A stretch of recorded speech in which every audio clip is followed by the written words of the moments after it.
Hi guys, this is Sylvester King Socrates Hodge from the Sandy Point Heritage Society, thanking you for the tremendous positive feedback since posting episode 1 of the story of Sandy Point.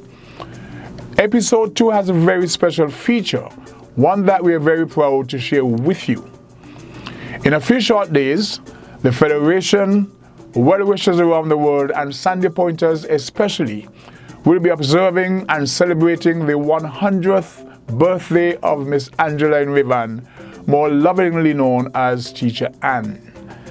Shortly after celebrating her 99th birthday, we sat with Teacher Ann and had her walk us down memory lane, recalling her childhood days, her formative years and successes in her teaching profession, and growing up generally in Sandy Point.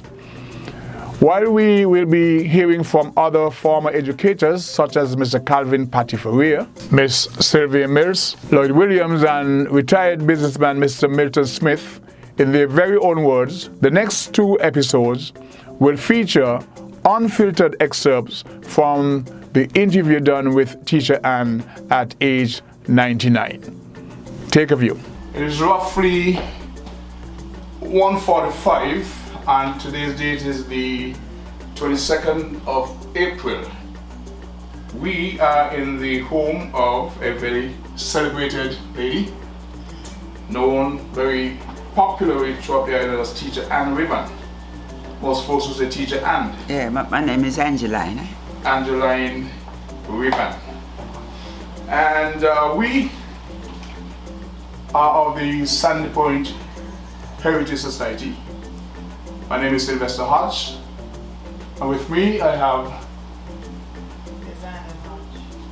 she is one of the research and documentation officers of our group, and we're here to have a conversation / interview with Lady Angeline Rivan, a former, I would say, celebrated teacher, well beloved throughout not only Sandy Point but the Federation.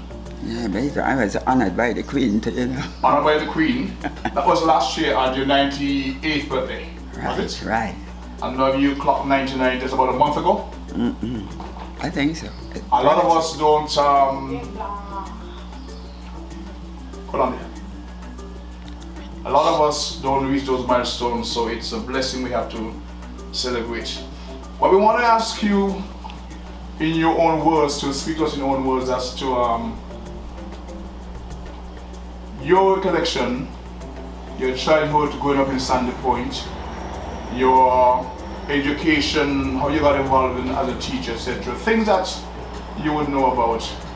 Not ask you to pick down dates, but just general information.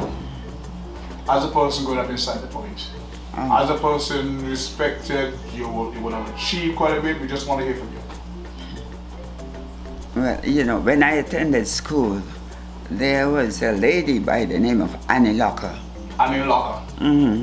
But she was really an Antiguan, eh? But she came here and she taught at the school. Well, I attended this school there. Which school was that? At the girls' school. Girls' school then? Just to the top of the recreation ground there. Right. And I was taught, well, 2 teachers I can remember. Enid Hanley, Sender mother, was one of my teachers. And another lady by the name of Vivian Felto. Okay. And so on. Well, I went through the classes very rapidly. So when I made 13, I was already in 6th standard. You made 13? 13. Okay. Well, they say I can't begin to teach at that time. You know, so I held on at school until I was 16. So at 13 you were qualified to teach, but Right. because of the policy they say you should not be able to teach at. No, I was, you know, the age range. Yes. Then, well, then I held on, and then I was taken on as a pupil teacher. And the first school I went to was the Old Road Government School. Okay. Right. And I taught there for a little while. And then I did some examinations, teacher examinations and so on.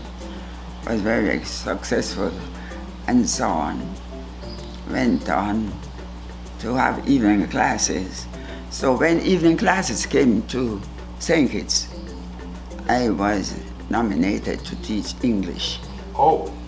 So that is what I did. And I did it for a number of years. And then I had evening classes at the high school.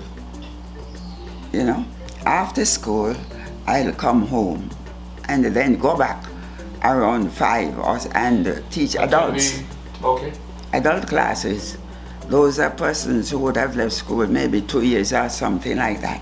Adults then, grown-up people. Okay. Well, I did very well with the classes that one teacher was heard to say, I mustn't know what to do to make people pass the exam. Because students were... They always pass, eh? They always pass. I never had a failure except for once. That's remarkable. And the girl, she failed me English by 1. At 1 point. Right, and I told her plain, I don't want to see you. Yeah. And when I told her so, she said, Lord, Miss Ryan, only 1 by 1. I said, I still don't want to see you because you failed. And it was it. So I was very successful when it came around my teaching, and so on.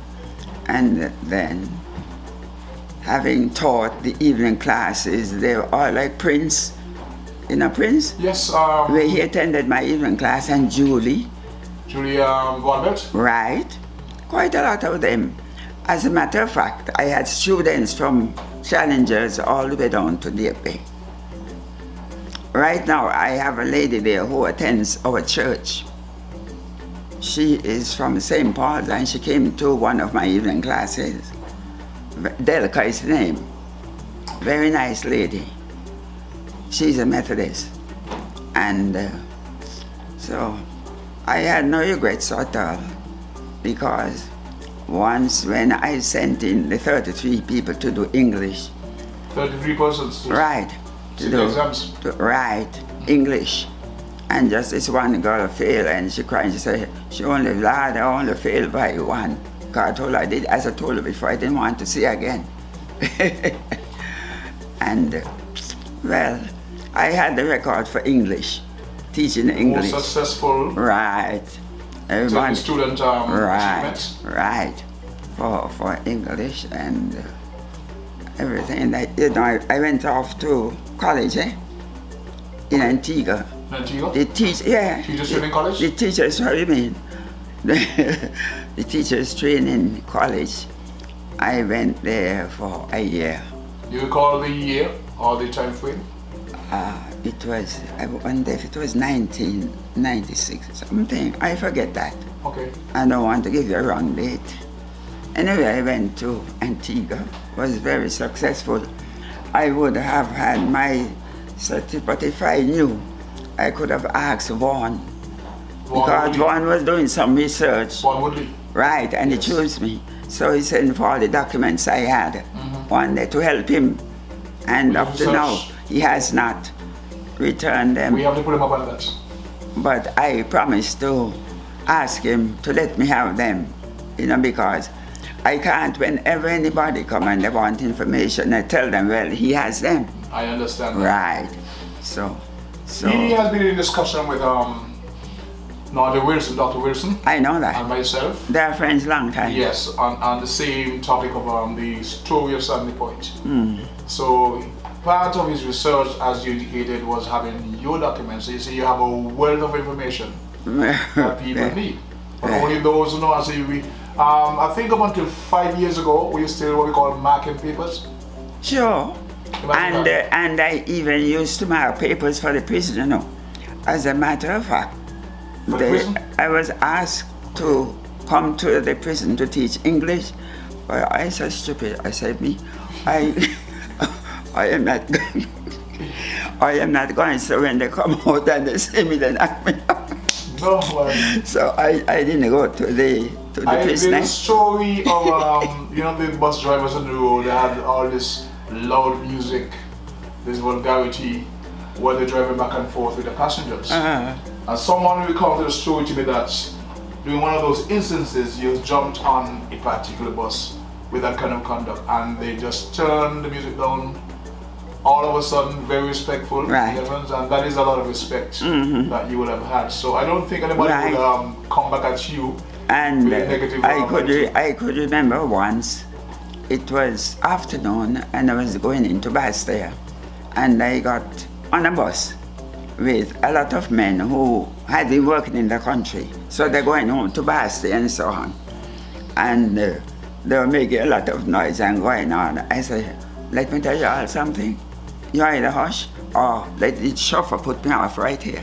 Yes. And I'll wait here until another bus come. He Yes. said, well, you're not going to jump off and wait there till the bus come. Because of them, let it go where they go. Okay. And it ended right there. So, well, I have no regrets for my child growing up. Everybody liked me, son. And you mentioned the Methodist Church. Yeah. It is known that you've been very close with the church throughout. Yeah, because from like how this one here now, from her small days Yes. in the junior choir with Miss Armantrade, and after Miss Armantrade passed, we had Miss Jacob there, Innie Jacob. But it so happened, Innie Jacob and I went to the college at the same time. The one in But of Antigua course- or the one here? The one in Antigua, but she was a little older Okay. than I was. But I got to go. And so she was there at the same time along with, the Virgin, what we call it, the Leeward Islands. Leeward Islands, yeah. College. And well, I had a real good time there because just like me, I got on with everybody. And you remember Val?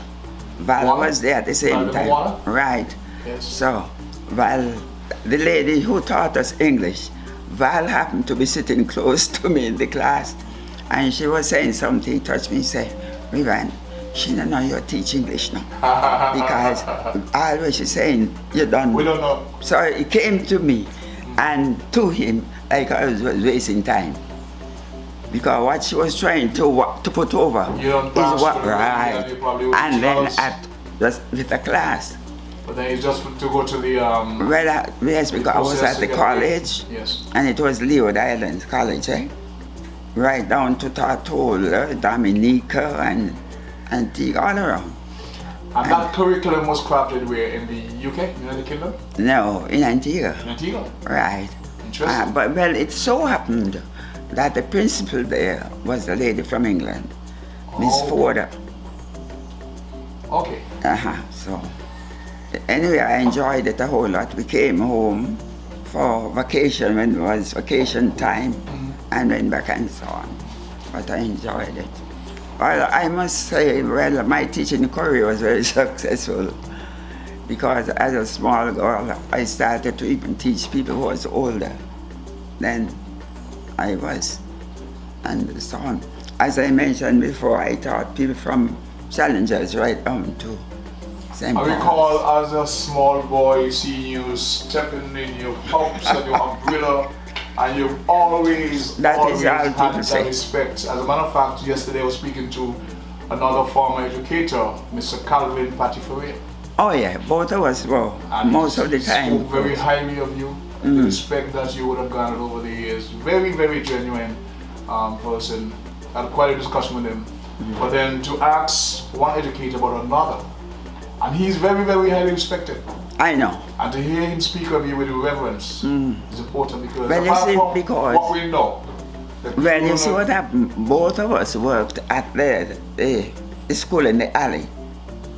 together. The boys' What we- school right. Yes. We used to call it with Analda Richards, I will call Mr. Richards, yes. Right, and whenever there was something special, Mr. Richard would find me wherever I am to tell me, come, stay with this class. So one day, but I couldn't have that is just my attitude. he asked me to stay with a fifth standard for him because he was going somewhere. So just like me can't keep my hands still, I rearranged the man's table and fixed them, and when he come, he say, that's why me don't like some of you ladies, you know. Why you interfere with my table for? You know how Naldo used to go on. Why you interfere with my table for? That's why I don't like some of your table. Fix back my table. And, you know, in a jokey way. So I got along with everybody. And that is how it was. I think Sandy Point has benefited from some extremely talented educators. I would have heard, and many persons, about Mr. Henry. He was a headmaster at what became the boys' school. Right. I wouldn't have known him, but I was a student. He was a student when Henry. But he was in division, ain't it? Yes, in division. Right. Also, Mr. Griffith, who came sometime after. He was very nice because he worked at the high school. Yes. Up the alley. Mr. Griffin. You know where they live right there by the top of the Anglican church in that house. Yes. Well. I was telling Mr. Farray yesterday that that short walk from where he lived then to the school, just about every morning his daughter Delia. Yeah. Because he would go there ahead of time, on time. She would always be late. And you recall the days when you were late for school, the headmaster out with the strap in his hand. Right. And you had to come along and just take a strap and go in. Every morning she would get it because she was late. Right. Well, yes, he had no favor for anybody. Everybody had to do what is right, eh? Anyway, I had no regrets with my teaching career. I didn't think it's no Antigua because you taught me also? How? And then they put me to teach a fifth form. Because because I was on teaching practice, and the children took to me one time, and some of the boys were from the prison, you know. So one of them, he must think he's smarter than how I was. He came one day and he touched me. He said, "Miss, I ain't do anything, you know. Why I here?" I said, "Look, no. You can't fool me because you did not do anything that take you from school and put you in the prison." There had to be some reason. Right. And then, well, he made some sort of flimsy excuse. Anyway, they took to me afterwards. And what I want to tell you now, one day now, I wanted to do a special thing for the class. And the spirit said, I have something like a boat, one of these steamers that used to come.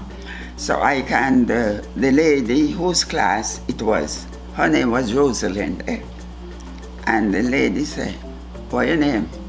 I said, "My name is Angela, but they call me teacher." And she said, "You teach a long time now?" I said, "Why you ask me so?" She says, "How you handling the class?" Yes. And I made a boat, and I didn't carry anything for the boat part I did everything that I could have seen what I was doing. When the principal came with the forwardness now. You mean you have to draw the boat? Right. And no, I am not drawing anything, but I have certain parts of the boat that I heard that I carried with me from the college, and I put them out on the blackboard in such a way that it looked like a steamer. Okay. So I could remember the principal came in from the college, and she's so smart. Her name was Miss Forder. She went and she asked the class teacher if I brought all those things with me done already. The teacher's name was Rosalind. Yes. So Rosalind came, and when she touched me, she said, "Lady, she want to know how you get so much done in so short a time. You know, if I brought some of the things to frame the boat on the blackboard with me." And she told, anyway, to make a long story short, I had no regrets in teaching. And I started to teach from 16. For me? 16. You could have been at 13, but because of you waited to 16. Right, So if you were to put a number as to how many years you were active as a teacher before retirement, what would that figure be? I don't even know, but I know. I went to college must be the year after holiday, so I don't know. John Holiday? They went to holidays? No. The one who and I always got on good from the high school, Joseph. Joseph. Yes. Joseph. And so one Sunday now, I sent 33 girls to do English. And the Sunday afternoon, I just went on the road for a stroll. And I don't know if you would remember when he lived on Mount Tidal. I know exactly where you lived. God. So when I was passing, he said, "Is you waiting here to see if you would pass? Come here. All the children fail." I say, I'll speak with you another time. Gotta be joking. You know? And then the wife, Maisie, stood in a corner, and she, you see? You had to be joking? Right. So all the children fail. But I didn't take it on because I know that couldn't happen. You do it. We trust that you enjoyed what we were able to share from that interview with Teacher Ann. We invite your feedback, your comments, and if you want to make contributions to the story, you can send an email to spheritage1@gmail.com. That's spheritage1@gmail.com. See you in the next episode.